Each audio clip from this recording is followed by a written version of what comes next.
નમસ્કાર મિત્રો, hello news Gujarati યુટ્યુબમાં ફરીવાર તમારું સ્વાગત છે। મિત્રો, ક્રેડિટ કાર્ડ વાપરનારા લોકો એલર્ટ થઈ જાજો। 1 જુલાઈ આ બેંકોએ નિયમમાં ફેરફાર કર્યા છે। જી હા મિત્રો, આવતીકાલથી ક્રેડિટ કાર્ડ સંબંધિત ઘણા નિયમોમાં ફેરફાર થઈ જવા રહ્યા છે। આવી સ્થિતિમાં તમે અહીં કામની સૂચિ જોઈ શકો છો। જી હા મિત્રો, ઘણા લોકો માટે ક્રેડિટ કાર્ડ જીવનનો ખૂબ જ મહત્વપૂર્ણ ભાગ બની ગયો છે।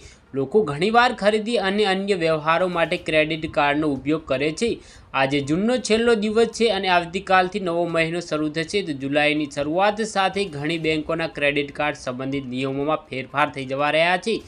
આમાં રિવોર્ડ પોઈન્ટથી લઈને કાર્ડ સંબંધિત ચાર્જીસ સુધી બધું જ સામેલ છે।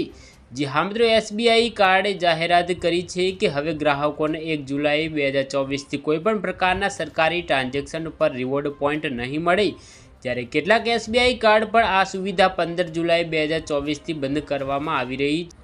મિત્રો, આઈસીઆઈસીઆઈ બેંકે પણ 1 જુલાઈ 2024થી ક્રેડિટ કાર્ડ સંબંધિત નવા નિયમો લાગુ કરવાનો નિર્ણય લીધો છે।